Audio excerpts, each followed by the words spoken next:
Hallelujah, praise lord. સગડાનું સ્વાગત કરે છે ખ્રિસ્તના નામમાં. ફરીથી પ્રભુ આપણને આ સંગત આપીને પ્રભુના પવિત્ર વચનને રોજ વાંચવા, મનન કરવા, સાંભળવા, સમજવા અને જે સત્ય છે એના સાથે જોડાવું જરૂરનું છે. પવિત્ર આત્મા આપણી મદદ કરે. પ્રાર્થના કરીએ. પિતા, અમે ખ્રિસ્તમાં નમીએ છીએ. આજના દિવસ માટે, આજના સંગત માટે આભાર માનીએ છીએ. અમને ફરીથી આ સમય આપ્યો, એકઠા કર્યા છે, વચનો સાંભળવા, મનન કરવા માટે આવ્યા છે. અમારા સાથે વાત કરો. જોડેલા દરેક વાલા ભાઈ બહેનોને પણ આશીર્વાદ આપો. પિતા, ખ્રિસ્તમાં માંગુ છું. Amen. Yes, praise lord. Hallelujah. પ્રભુના પવિત્ર વચનને વાંચીએ, સાંભળીએ. Good morning. સગડાનું સ્વાગત કરીએ છીએ. દેવના દીકરા કોણ અથવા દેવના દીકરા કોને કહેવાય અથવા તો દેવના દીકરા કોણ બને છે અને દેવના દીકરા કેવા હોવા જોઈએ, આ આપણને મોટા ભાગે સવાલ હોય છે. આપણે દરેકને દેવના દીકરા અથવા ઈશ્વરની સૃષ્ટિ અથવા ઈશ્વરનું બાળકો એ પ્રમાણે દુનિયામાં ફેલાયેલું છે કે દરેક ઈશ્વરના જ બાળકો છે અને બધા જ ઈશ્વરના જ સંતાન છે. એ પ્રમાણે ધરતી ઉપર દુનિયામાં એ પ્રમાણે લોકો માને છે. પ્રેરિત કૃત્ય 17મો અધ્યાય 28મી કલમ જો તમે વાંચો તો અહીંયા પાઉલ અહીંયા મંડળી અહીંયા જે એથેન્સ જગાએ આવે છે ત્યાં લોકોને એ પ્રમાણે કહે છે. 28મી કલમ, કેમ કે તેનામાં આપણે જીવીએ છીએ, આપણે ઈશ્વરમાં જીવીએ છીએ, હાલીએ છીએ આપણે એમાં હાલીએ છીએ અને હોઈએ છીએ, અને આપણે ઈશ્વરમાં જ હોઈએ છીએ. જેમ તમારા પોતાના જ કવિઓમાંના કેટલાય કે તો કહ્યું એ છે પાઉલ કહે છે, તમારા જ કવિઓ આવું તો કહે છે, શીખવે છે.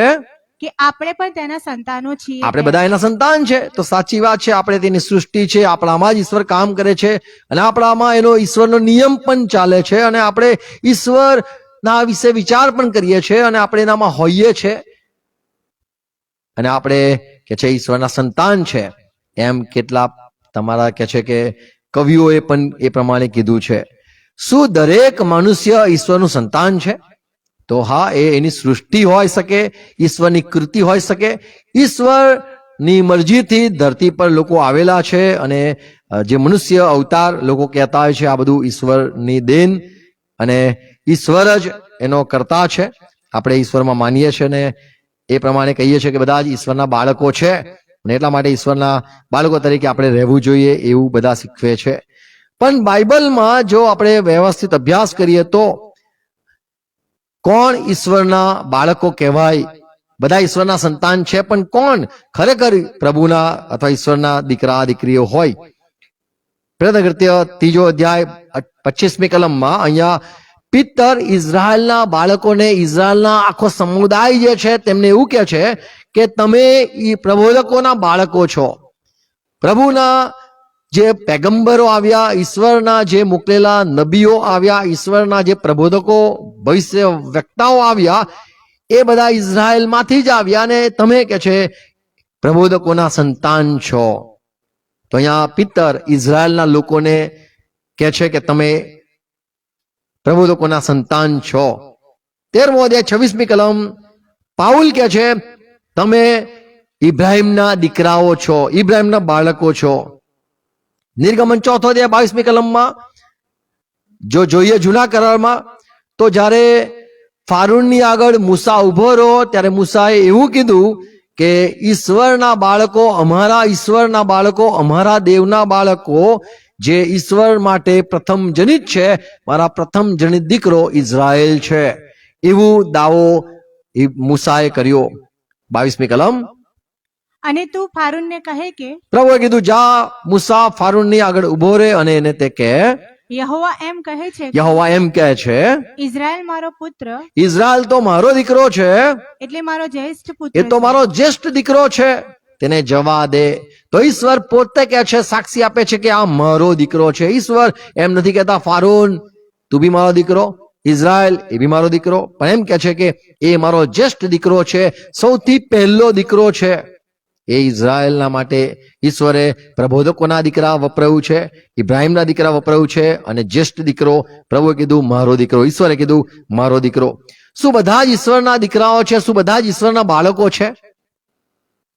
રોમન પત્ર 9મો અધ્યાય 8મી કલમમાં પાઉલ સમજાવે છે કે કોઈ ઈશ્વરમાં માનનારા કુટુંબ હોય અથવા તો આપણે ઇઝરાયલના લોકો છે ને ઈશ્વરે ઇઝરાયલ લોકોને જ એવું કીધું કે આ મારો દીકરો છે. ઇઝરાયલના બાળકોને કીધું કે આ મારા સંતાન છે, આ જ્યેષ્ઠ દીકરો મારો દીકરો છે. પણ અહીંયા પાઉલ કે છે રોમન 9:8 કલમમાં કે બધા ઇઝરાયલના બાળકો ઈશ્વરના બાળકો છે એવું નથી માનતા આપણે. 8મી કલમ, એટલે જેઓ દેહના છોકરા છે તેઓ દેવના છોકરા છે એમ નહીં. દેહથી જન્મેલા ઇઝરાયલીઓ છે અમે એટલે ઈશ્વરના બાળકો એવું અમે નથી માનતા. પણ જેઓ વચનના છોકરા છે પણ જેટલા વચનના બાળકો છે તેઓ જ વંશ ગણાય છે. તેઓથી જ વંશ ગણાય છે. તો ઈશ્વરના બાળકો કોણ? તો અહીંયા કહે છે કે વચનથી બાળક આવેલા હોય, વચનથી પૃથ્વી પર અવતાર થયો હોય અથવા વચનથી જન્મેલા હોય તેઓ ઈશ્વરના બાળક ગણાય છે. આપણી પાસે ઈશ્વરનું વચન આવ્યું અને આપણે બાળક કહેવાઈએ છીએ ઈશ્વરના. અહીંયા કહે છે જે દેહથી જન્મેલા છે એ બધા જ ઈશ્વરના સંતાન નથી હોતા. એટલે દેહથી જન્મેલા બાળકો એટલે મા બાપના પ્રેમનું પ્રતીક અથવા જન્મેલા ફળ જે છે એ ઈશ્વરનું ધન અથવા ઈશ્વરનું બાળક અથવા ઈશ્વરે આપેલી ભેટ એ ઈશ્વરના બાળક નથી કહેવાતા. અહીંયા પાઉલ સ્પષ્ટ કહે છે બધા જ ઈશ્વરના બાળક નથી. દેહથી જન્મેલા જે પણ છે એ બધા ઈશ્વરના બાળક નથી. ફરીથી 9મી કલમમાં છે, માફ કરો 8મી કલમમાં છે. એટલે જેઓ દેહના છોકરા છે પાઉલની સમજણ શું છે? જે દેહના છોકરા છે, દેહથી જોડાઈને બે શરીર એક થઈને જે જન્મ થાય છે તેઓ દેવના છોકરા છે એમ નહીં. તો એવું બિલકુલ નથી કે કોઈ પણ બાળક જે દૈહિક રીતે જન્મેલું હોય એ ઈશ્વરનું બાળક અથવા દેવનો દીકરો એવું એને ઉપનામ અપાય નહીં. પણ જેઓ વચનના છોકરા છે તેઓ જ વંશ ગણાય છે. ઈશ્વરના વંશ, ઈશ્વરના સંતાન, ઈશ્વરનું બાળક કોણ? તો એનું વંશ, ઈશ્વરનું વંશ કોણ? તો કે જે પણ વચનથી જન્મે છે તેઓને ઈશ્વરના સંતાન કહેવાય છે. આમેન. તો પાઉલ અહીંયા સાફ વાત સમજાવે છે કે બધા ઘણા લોકો કહે છે કે આપણે ઈશ્વરના સંતાન છે, પણ અહીંયા પાઉલ કહે છે ના, ઈશ્વરથી જન્મેલા હોય, દેહથી જન્મેલા હોય એ તો દૈહિક છે, પણ ઈશ્વરથી જન્મેલા હોય, દેવથી જન્મેલા હોય, ઈશ્વરના આત્માથી જન્મેલા હોય, ઈશ્વરના વચન આપવામાં આવેલા હોય, ઈશ્વરે વચન આપ્યું હોય કે તારા દ્વારા હું મારું બાળક મોકલીશ, તો ઈશ્વરનું આપેલું વચન એથી જન્મેલાને ઈશ્વરનું સંતાન અથવા ઈશ્વરના દેવના વારસ કહેવાય છે. પહેલો યોહાન 3:10 કલમમાં સંત યોહાન અથવા પ્રેરિત યોહાન એવું કહે છે કે દુષ્ટના બાળકો દેખાઈ જાય છે, ઈશ્વરના બાળકો બી દેખાઈ જાય છે અને શૈતાનના બાળકો પણ દેખાઈ જાય છે. 10મી કલમ, એથી દેવના છોકરા તથા શૈતાનના છોકરા ઓળખાઈ આવે છે. તો પૃથ્વી ઉપર બે પ્રકારના બાળકો છે એવું સમજાવે છે અહીંયા યોહાન. ઈશ્વરના કોણ, દેવના કોણ અને શૈતાનના કોણ એ તો દેખાય છે. આગળ, જે કોઈ ન્યાયપણું કરતો નથી અને જે કોઈ પોતાના ભાઈ પર પ્રેમ રાખતો નથી તે દેવનો નથી. તો ન્યાયપણું કરતા માણસને આપણે કહી શકીએ કે આ ન્યાયથી જન્મેલો અથવા ન્યાય કરનાર એનો બાપ છે, એટલે આનામાં ન્યાયપણાનો ગુણ છે અને ન્યાયપણું કરે છે, આચરે છે. તો જે ન્યાયપણું કરે છે તે દેવનો છે, અને જે ન્યાયપણું નથી કરતો અને જે દેવને અથવા દેવના બાળકને અથવા તો ભાઈને પ્રેમ નથી કરતો તો તે શૈતાનનો છે. તો દેવના દીકરા કોણ અને શૈતાનના દીકરા કોણ એવું અહીંયા તફાવત સમજાવે છે યોહાન.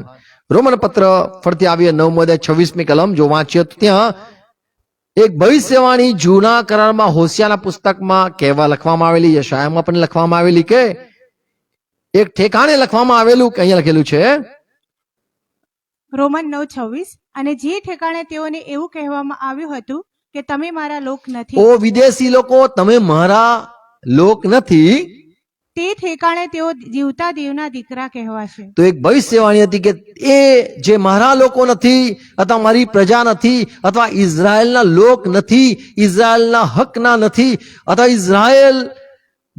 ઇઝરાયલનો જે દેવ રહ્યો, વર્ષોથી રહ્યો, એમનો કુળ દેવ બની ગયો, એ ને છોડીને જે બીજા વિદેશી છે એ લોકોને દેવના દીકરા નતા કહેવામાં આવ્યા. પણ જે લોકો પારકા હતા તેમને દેવ હવે પોતાના દીકરા કહેશે. જીવતા દેવના દીકરા તેઓ કહેવાશે. તો જીવતા દેવના દીકરા કોણ? કોને આપણે જીવતા દેવના દીકરા કહીએ? તો કહેવાશે. વિદેશીઓ પણ એક સમયે જે દેવના દીકરા નથી ગણાતા, શેતાનના બાળકો ગણાય છે, તેઓ પણ એક સમયે દેવના દીકરા કહેવાશે. તો કોને આપણે દેવના દીકરા કહી શકીએ? પહેલો મુદ્દો કહીશ, કોને તમે દેવના દીકરા કહી શકો છો? યોહાનનો પત્ર, માફ કરો, સુવાર્તા 1 અધ્યાય 13મી કલમમાં લખ્યું છે, તેઓ દેવથી જન્મ્યા, દેહથી નહીં, દેહની ઈચ્છાથી નહીં, લોહીથી નહીં, માણસની ઈચ્છાથી નહીં, પણ દેવની મરજીથી, દેવની ઈચ્છાથી જન્મેલા એ દેવના દીકરા બને છે. 13મી કલમ, તેઓ લોહીથી નહીં કે દેહની ઈચ્છાથી નહીં કે માણસની ઈચ્છાથી નહીં, પણ દેવથી જન્મ પામ્યા. તો દેવથી જન્મ પામનારા તેઓ દેવના જીવતા દેવના દીકરા કહેવાશે, જે દેવની ઈચ્છાથી જન્મે છે. દેવની ઈચ્છા થાય ત્યારે મનુષ્ય દેવનો દીકરો બને છે. જેમ તમે એડોપ્ટ કરતા હોય તો તમારી ઈચ્છા હોય કે મને આ જોઈએ છે, એમ પ્રભુ જેને સ્વીકારે છે, દેવની ઈચ્છા થાય છે એને હું મારો સંતાન બનાવું, હું એને દત્તક તરીકે લઈ લઉં, તો એ દેવના દીકરા બને છે. લોહીથી નહીં. લોહી એટલે બે જણા અથવા કોઈના સાથે લગ્ન કરી લે અને બ્લડ રિલેશનમાં આવી જાય, એમ નહીં. લોહીથી નહીં. અને કે છે કે દેહની ઈચ્છાથી નહીં, દેહથી નહીં. એટલે મા બાપ ઈશ્વરના હોય અને એના લીધે બાળક પણ ઈશ્વરનો દીકરો, ઈશ્વરનો દેવનો દીકરો કહેવાય એવું નથી. કોઈ પણ દેવનો દીકરો નથી જે મા બાપથી જન્મેલો હોય એને દેવનો દીકરો નથી કહેવાતો. જે ઈશ્વરનો સંત હોય એના સાથે લગ્ન કરવાથી એ પણ દેવની દીકરી બની જાય અને બાળકો બી દેવના દીકરા બની જાય, એવું નથી થતું. અને માણસોની ઈચ્છાથી પણ નહીં. અહીંયા લખ્યું છે માણસની ઈચ્છા, એટલે માણસ કદાચ બીજા માણસને ઈશ્વર પાસે લઈ જાય, દેવના માર્ગમાં ચલાવે, પ્રભુના માર્ગમાં ચલાવે, ચર્ચમાં લઈ જાય, મંદિરમાં લઈ જાય, અથવા ઈશ્વરની આજ્ઞા પ્રમાણે એને જીવાડે અને ઈશ્વરને જે ગમે છે એ પ્રમાણે એને શીખવે અને ચાલે, તો એનાથી તે ઈશ્વરનું સંતાન નથી થઈ જતો. એટલે માણસની ઈચ્છાથી નથી થતો કોઈ ઈશ્વરનું બાળક. ઓ પ્રભુ, ઓ ઈશ્વર, હું પ્રાર્થના કરું છું આ ફલાણાને તમે તમારો દીકરો બનાવી દો, તો માણસની ઈચ્છાથી નથી થતો કોઈ ઈશ્વરનો દીકરો. કે ના, એના પર જબરજસ્તી કરવામાં આવે કે તું ખ્રિસ્તી બની જા, તું દેવને સ્વીકારી લે, તું અમારા ઈશ્વરને સ્વીકારી લે અને તું દેવનો દીકરો બની જશે. ના, કોઈ પણ માણસનો ફોર્સ નથી થતો, કોઈ પણ મનુષ્યની ઈચ્છા નથી હોતી કે માણસની લાગણી નથી હોતી, કોઈ બીજાને લાવવામાં મનુષ્યનો હાથ નથી હોતો. દેવના દીકરા બનાવવા પાછળ મનુષ્યની તાકાત કે મનુષ્યની બુદ્ધિ કે મનુષ્યની પ્રેરણા કે મનુષ્યની લાલચ કે મનુષ્યની ધમકી એ કામ નથી કરતી. તો માણસથી તેઓ નથી જમતા.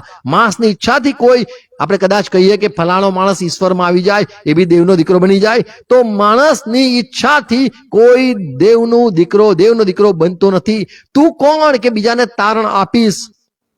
તો એ દેવનો દીકરો એ ફક્ત દેવની મરજીથી થાય છે. ફરીથી વાંચે જો આ કલમ સમજાશે. 13મી કલમ ધીરે ધીરે વાંચીએ. તેઓ લોહીથી નહીં લોહીથી નહીં કે દેહની ઈચ્છાથી દેહની ઈચ્છાથી નહીં માણસની ઈચ્છાથી અને નહીં, માણસની ઈચ્છાથી પણ નહીં, પણ દેવથી જન્મ તો પામ્યા. દેવથી જન્મ પામનાર દેવના દીકરા છે. દેવની ઈચ્છાથી જન્મ પામનાર દેવના દીકરા છે. પ્રભુ ઈસુ ખ્રિસ્તે સમજાવ્યું યોહાનની સુવાર્તા 3 અધ્યાય 5મી કલમ, જે દેહથી જન્મે છે તે દેહ છે, પણ જે આત્માથી જન્મે છે તે આત્મા છે. 5મી કલમ. પ્રભુ ઈસે ઉત્તર આપ્યો કે, હા. હું તને ખચીત કહું ઓ છું, નિકોદેમસ, હું તને સાફ સાચું કહું છું, સાંભળ. જો કોઈ માણસ પાણીથી તથા આત્માથી જન્મ્યું ન હોય તો દેવના રાજ્યમાં તે જઈ શકતું નથી. તો અહીંયા પ્રભુ ઈસુ ખ્રિસ્તે કીધું કે કોઈ પણ માણસ પાણીથી અને કોઈ પણ માણસ આત્માથી જન્મ ન પામે તો દેવના રાજ્યનો વારસો, દેવના રાજ્યમાં હકદાર, દેવનો દીકરો અથવા દેવનો નથી ગણાતો. જન્મ શબ્દ વાપર્યો છે. પાણીથી તથા આત્માથી જન્મ થાય છે તો જ તે દેવનું સંતાન, દેવના રાજ્યનો સભ્ય, દેવનો બને છે. તો કોઈ માણસ પાણીથી આત્માથી જન્મતું નથી તો તે દેવના રાજ્યમાં, દેવના કુટુંબમાં, દેવના રાજ્યમાં એનો પ્રવેશ થતો નથી. તો પહેલી વાત એ જોઈએ છે કે દેવથી જન્મ થવો જરૂરનો છે. એટલે દેવના વચનથી, દેવના મોકલેલા પવિત્ર આત્માથી માણસ એ નવો જન્મ પામે છે, ઈશ્વરના વચન સાંભળે છે અને એને સ્વીકારે છે. જેમ પ્રભુ ઈસુ ખ્રિસ્તે કીધું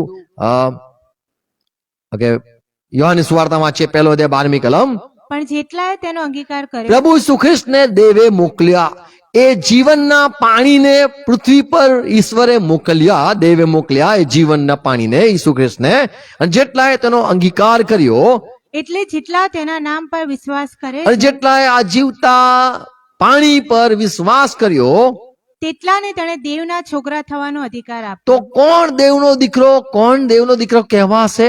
જે એ જીવતા પાણીને અથવા તો જીવન વચનને, જે શબ્દ હતો, શબ્દ દેવની સાથે હતો, એ શબ્દને મોકલવામાં આવ્યો અને શબ્દને જેટલાએ સ્વીકાર કર્યો, એ વચનનો જેટલાએ સ્વીકાર કર્યો, તેટલા દેવના દીકરા થવાનો અધિકાર મળ્યો. જેટલા લોકો પ્રભુ ઈસુ ખ્રિસ્તનો સ્વીકાર કરે છે, જેટલા લોકો દેવના એ વચનને સ્વીકાર કરે છે, તેટલા દેવના દીકરા બને છે. પહેલો પિત્તર 1:23 કલમમાં પિત્તર આ જ વાત સમજાવે છે.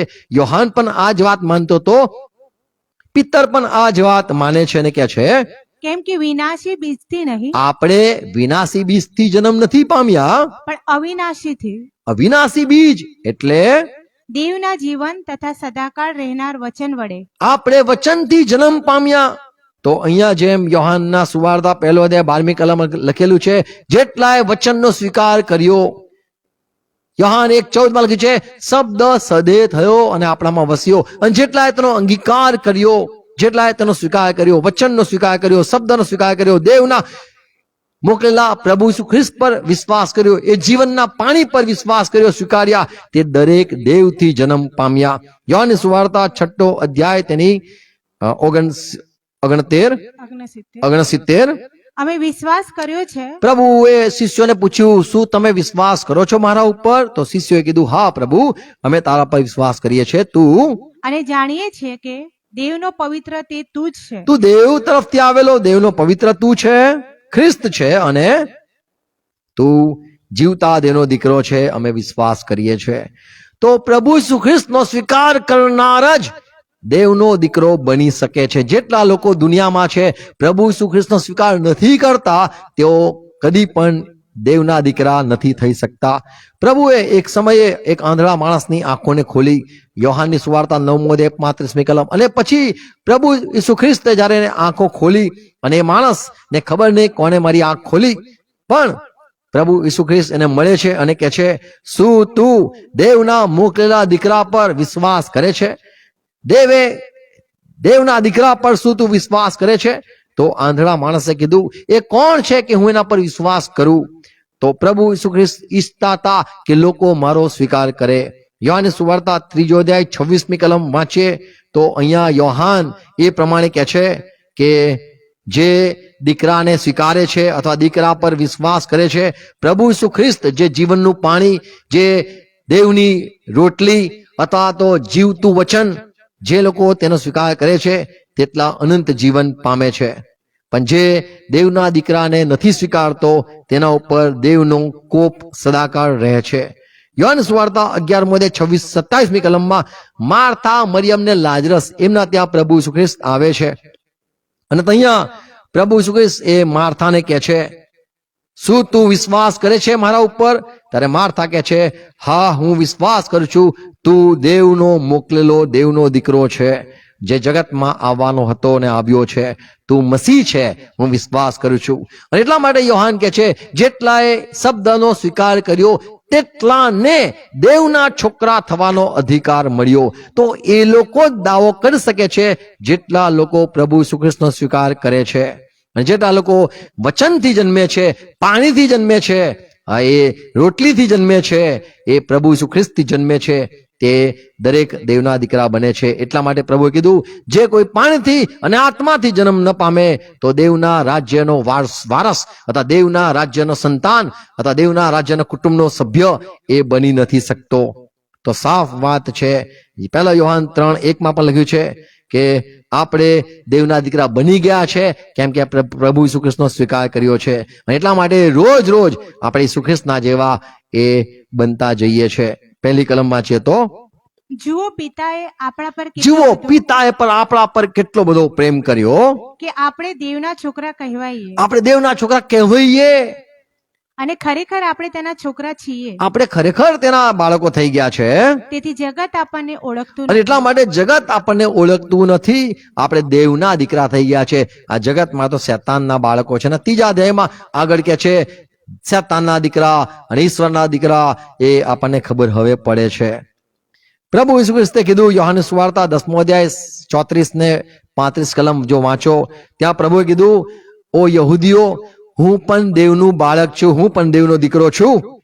પ્રભુ ઈસુએ તેઓને ઉત્તર આપ્યો, મેં કહ્યું કે તમે દેવો છો. તમે પણ દેવો છો, દેવનો દીકરો એટલે દેવ. એમ શું તમારા નિયમશાસ્ત્રમાં લખેલું નથી? શું એમ નથી લખેલું? જેઓની પાસે દેવનું વચન આવ્યું તો જેની પાસે ઈશ્વરનું વચન આવે છે અને જે સાંભળે છે, જે સ્વીકારે છે, એ અગત્યનું છે. તો જેમની પાસે દેવનું વચન આવ્યું તેઓને દેવના દીકરા અથવા દેવો કહેવામાં આવ્યા. અને શાસ્ત્રનો ભંગ નથી થતો જ્યારે કોઈ પોતાને દેવ કહે. દેવ ઇબ્રાહિમ પહેલા સૌથી પહેલા હતો તો દેવ હતો, એ ઇબ્રાહિમ દેવ હતો. પછી મૂસા દેવ આવ્યા, ઘણા દેવો આવ્યા, અને આપણે બધા પણ દેવો છે. બોલે હું દેવ છું. દેવનો દીકરો કોણ હોય? દેવ હોય. કૂતરાનું બચ્ચું શું હોય? બિલાડી હોય, હાથી હોય. કૂતરાનું બચ્ચું કૂતરું હોય. તો દેવનો દીકરો કોણ હોય? તો એલ આવે આગળ, એલ. તો આપણે દેવના દીકરા છે. કેવી રીતે? તો જેટલાએ સ્વીકાર કર્યો, જેટલાએ પ્રભુ ઈસુ ખ્રિસ્તનો સ્વીકાર કર્યો. યોહાનના પત્રમાં 4 અધ્યાય 15મી કલમ જો વાંચો તો ત્યાં લખેલું છે, પ્રભુ ઈસુ દેવનો પુત્ર છે, દેવનો પુત્ર છે. એવું જે કોઈ કબૂલ કરે છે, કબૂલ કરે છે, સ્વીકારે છે, વિશ્વાસ કરે છે, માને છે, તેનામાં દેવ રહે છે. તેનામાં દેવ રહે છે. આમેન. આમેન. ગલાતી 3:26 પાઉલ કહે છે કે આપણે પ્રભુ ઈસુ ખ્રિસ્ત પર વિશ્વાસ કર્યો અને એટલા માટે, આપણે પ્રભુ ઈસુ ખ્રિસ્તનો સ્વીકાર કર્યો એટલા માટે, આપણે પ્રભુ ઈસુ ખ્રિસ્તનો અંગીકાર કર્યો, દેવે મોકલેલો હતો એમ સ્વીકાર્યું, એ વચનને સ્વીકાર્યું. ઈસુ ખ્રિસ્ત જે દેવનું વચન છે, જીવતું વચન છે, તેને સ્વીકાર્યું. 26મી કલમ, કેમ કે તમે બધા ખ્રિસ્ત પરના વિશ્વાસથી દેવના દીકરા છો. તમે દેવના દીકરા થઈ ગયા છો. આમેન. તો દરેક જે ખ્રિસ્તી પ્રભુ ઈસુ ખ્રિસ્તનો સ્વીકાર કરે છે તે દરેક દેવના દીકરા બને છે. અને માણસ પ્રભુ ઈસુ ખ્રિસ્તનો એટલા માટે સ્વીકાર કરી શકે છે કારણ કે પવિત્ર આત્માના દ્વારા એ શક્ય બને છે. કોઈ પ્રભુ ઈસુ પાસે આવે છે, એને ઓળખવાનો પ્રયત્ન કરે છે, એને જાણવાનો પ્રયત્ન કરે છે, એને સ્વીકારવાનો પ્રયત્ન કરે છે, એને સમજવાનો પ્રયત્ન કરે છે, ત્યારે પવિત્ર આત્મા મદદ કરે છે. અને પ્રભુ ઈસુ ખ્રિસ્તે કીધું, મારા બાપના ખેંચ્યા વિના મારી પાસે, એટલે મને સમજવા, સાંભળવા, ઓળખવા કોઈ સક્ષમ નથી. મારા બાપના ખેંચ્યા વિના એ શક્ય નથી, પણ મારા બાપની ઈચ્છાથી જ તમે મારી પાસે આવી શકો છો. તો જ્યારે કોઈ પ્રભુ ઈસુ ખ્રિસ્ત પાસે આવે છે અને એ જાણવા માંગે છે અને પવિત્ર આત્મા મદદ કરે છે, તો માણસ પાણીથી, આત્માથી જન્મ્યું એટલે દેવનું સંતાન કહેવાય છે. આમેન. તો સગળા પ્રભુ ઈસુ ખ્રિસ્ત પર વિશ્વાસ કરવાથી દેવના દીકરા, દેવના સંતાન થયા છે. આમેન. બીજી વાત જોઈએ છે, કોણ દેવનો દીકરો? 1 યોહાનનો પત્ર 4 અધ્યાય તેની 7મી કલમ. વાલાઓ, આપણે એકબીજા પર પ્રેમ રાખીએ, આપણે એકબીજા પર પ્રેમ રાખવાની જરૂર છે, કેમ કે પ્રેમ દેવથી છે, કેમ કે પ્રેમ એ તો દેવથી છે.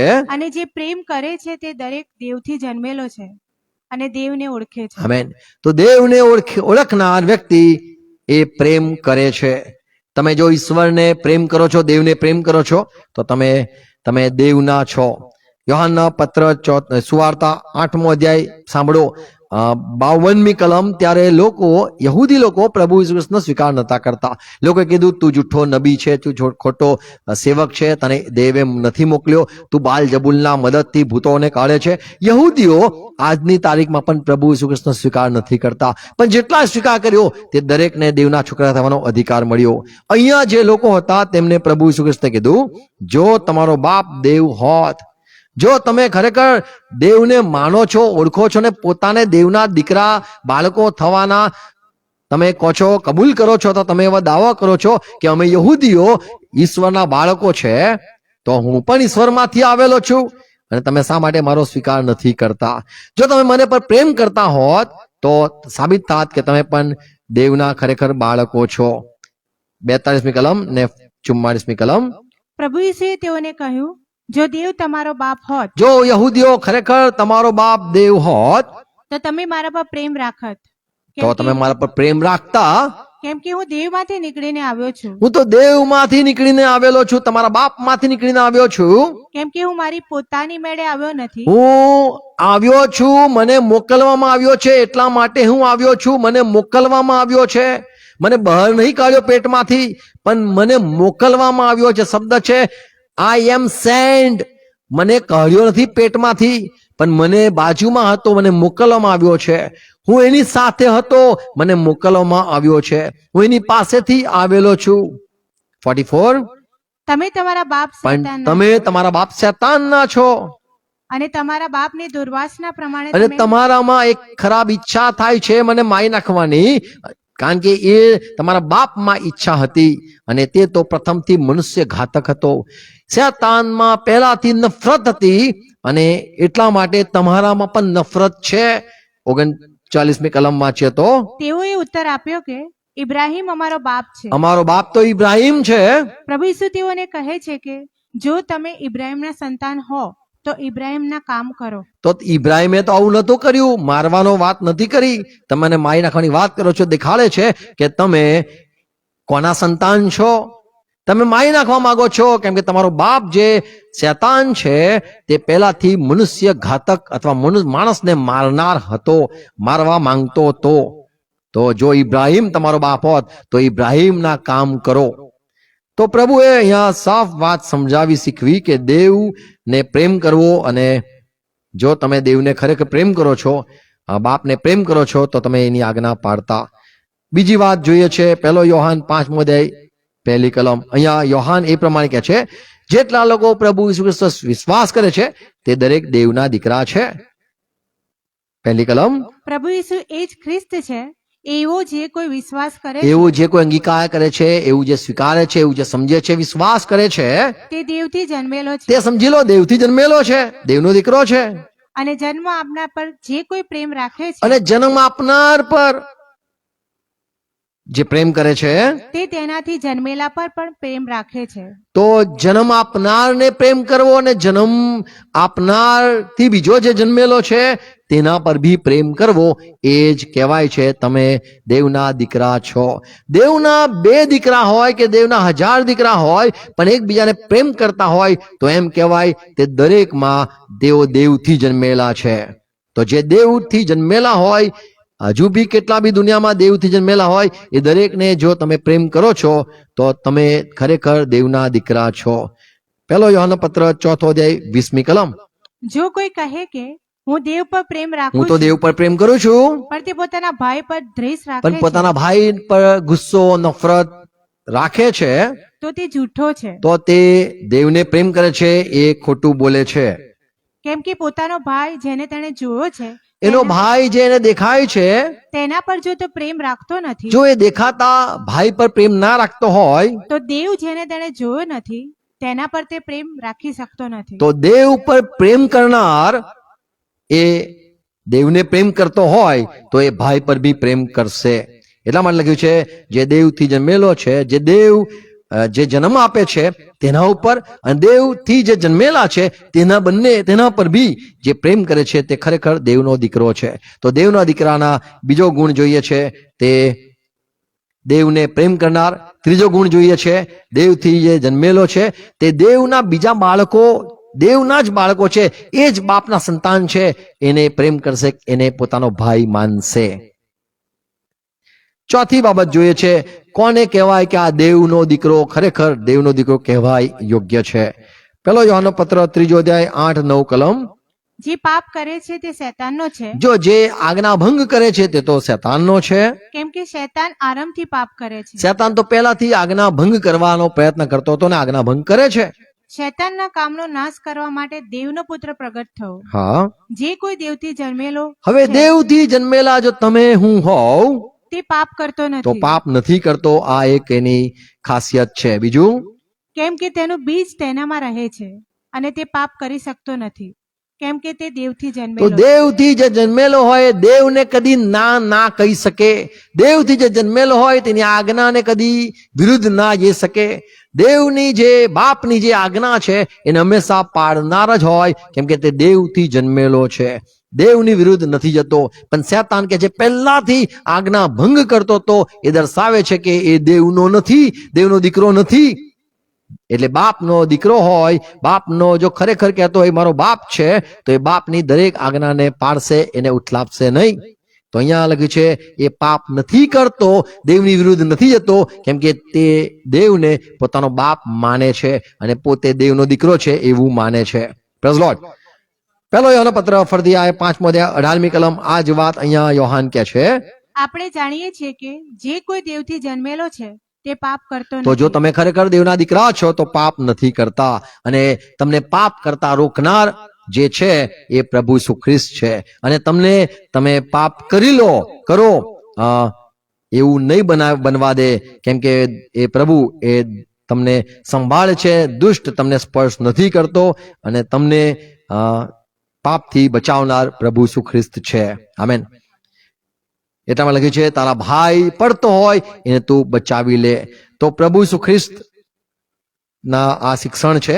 પહેલી વાત જોઈએ છે કે દેવથી જન્મેલો એ છે કે જે પ્રભુ ઈસુ ખ્રિસ્તનો સ્વીકાર કરે છે, પવિત્ર આત્માથી એને પ્રભુ માને છે, પવિત્ર આત્માથી દેવે મોકલેલો હતો ઈસુ ખ્રિસ્ત એવો વિશ્વાસ પણ કરે છે. બીજી વાત, જે દેવથી જન્મેલો છે તે દેવને પ્રેમ કરે છે. ત્રીજી વાત, જે દેવથી જન્મેલો છે, જે દેવનો દીકરો ખરેખર બાળકો છે, દેવના દીકરા છે, તો તે બીજા બાળકો પર ભી, દેવના બાળકો પર ભી પ્રેમ કરશે. અને ચોથી વાત જોઈએ છે, દેવથી જે જન્મેલો છે તે દેવ બાપ, એનો બાપ જે છે એની આજ્ઞાને કદી પણ એને વિરુદ્ધ નહીં જાય. 5મી વાત જોઈએ છે, પહેલો યોહાન 5મો અધ્યાય 4થી કલમ, જે દેવનો દીકરો છે, જે દેવના બાળકો છે, એના લક્ષણ અહીંયા લખેલા છે. કેમ કે જે કોઈ દેવથી જન્મેલું છે તો મને કેવી રીતે ખબર પડે કે આ ભી દેવનો દીકરો છે? તે જગતને જીતે તો છે. તે જગત પર જય પામશે. આમેન. તો જગતના ઉપર એટલે જગતના જે બાબતો છે, વાનાઓ છે, જે મનુષ્યને ઈશ્વરથી, દેવથી જુદા કરવાનો પ્રયત્ન કરે છે અને દેવથી દૂર લઈ જવાનો પ્રયત્ન કરે છે, કદાચ ધમકી હોય, અથવા તો લાલચ હોય, અથવા તો શૈતાનના હુમલા હોય, આ બધું દેવના પ્રેમથી માણસને જુદા કરવાના બધા જગતમાંથી આવતા હુમલાઓ છે. પણ જગત પર તે જય પામે છે. રોમનના પત્રમાં લખ્યું છે 8મો અધ્યાય, તેની જો વાંચીએ તો 38મી કલમ. રોમનના પત્ર 8મો અધ્યાય 38મી કલમ.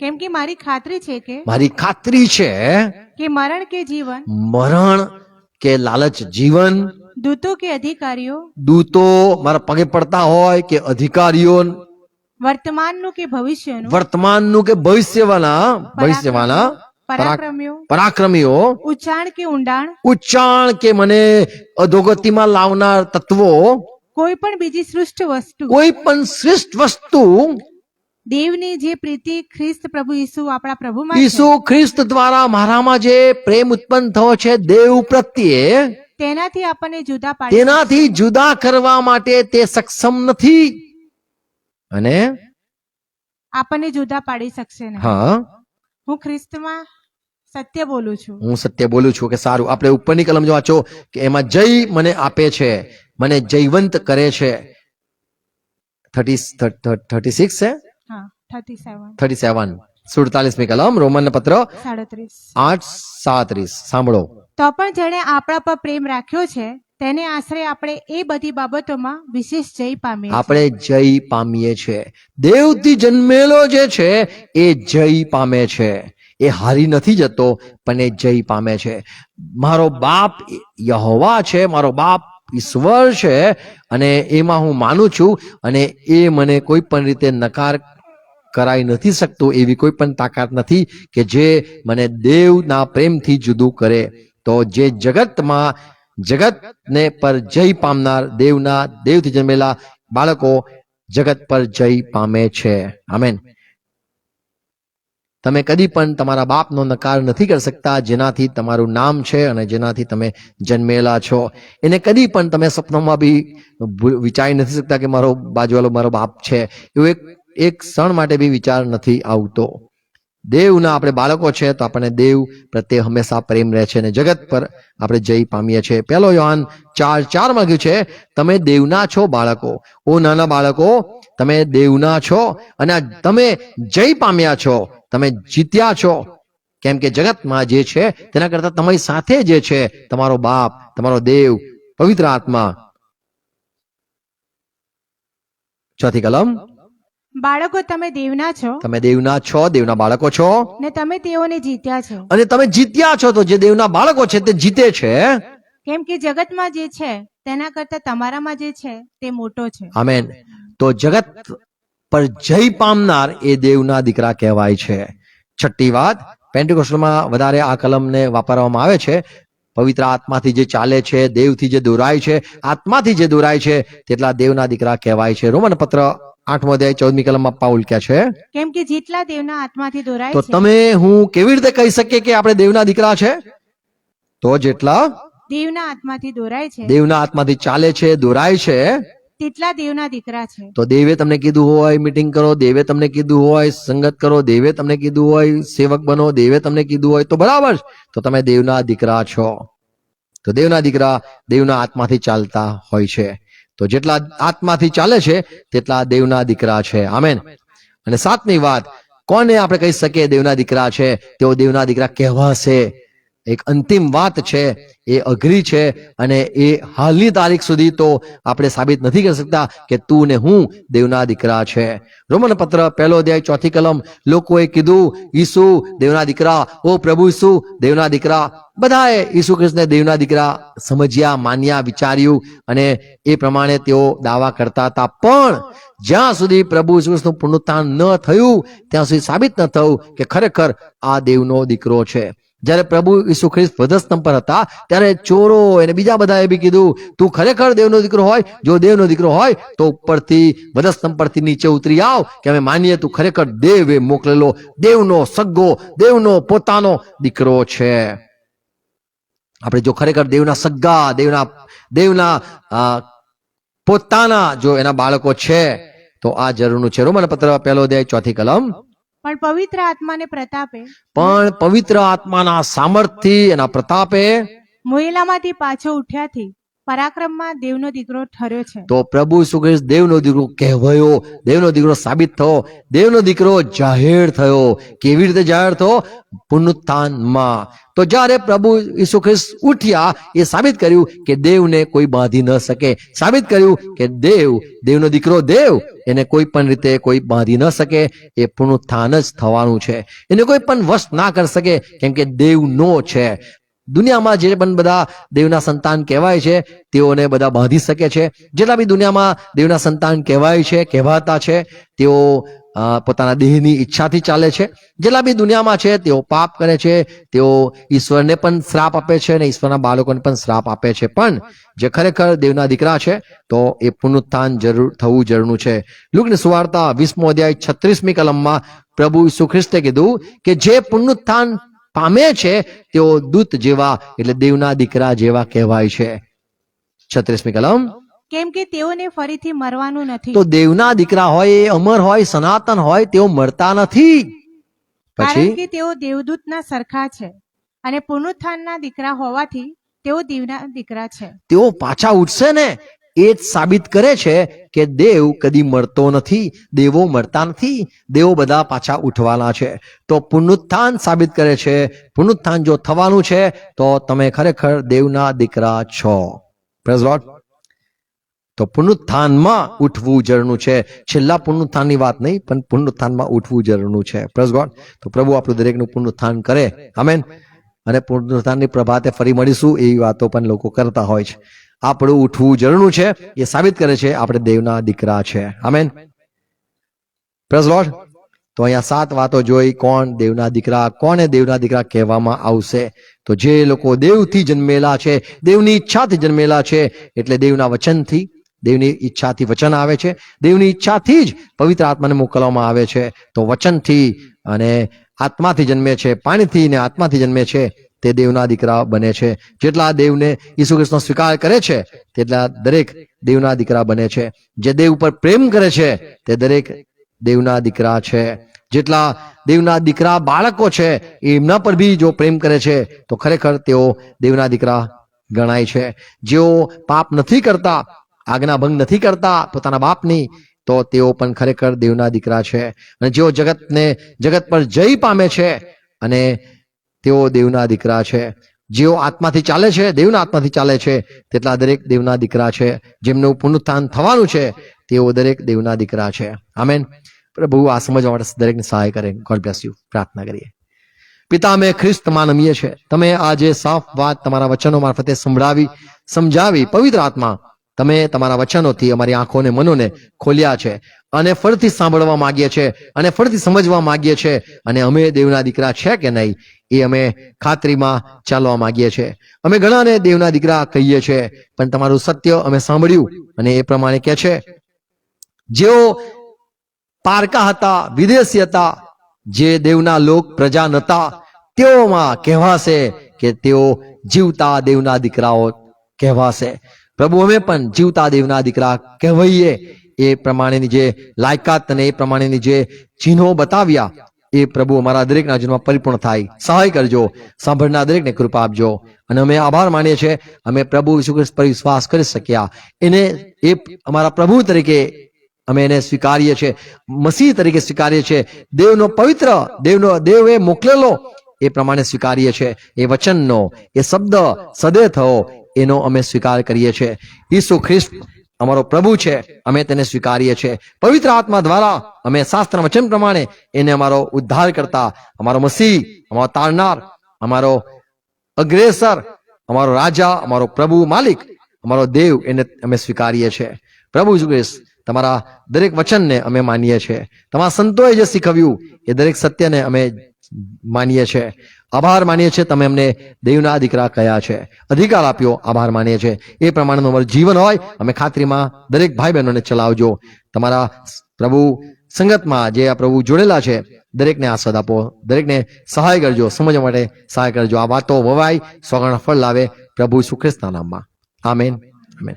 પ્રભુ શ્રી પ્રાર્થના સાથે કરીએ. આકાશમાંના અમારા બાપ, તમારું નામ પવિત્ર મનાવો, તમારું રાજ્ય આવો, જેમ આકાશમાં તેમ પૃથ્વી પર તમારી ઈચ્છા પૂરી થાવ. દેશ એટલી આજ મને આપો, જે મને માફ કરું છું તમારું મને માફ કરજો. મને પૈસા ન લાવો, મને સત્તાનો છૂટકો કરો, કેમ કે રાજ્ય તથા પ્રાકૃત મહિમા સરકાર તમારા છે. Amen. Amen. Praise lord. God bless you. Thank you. Praise lord.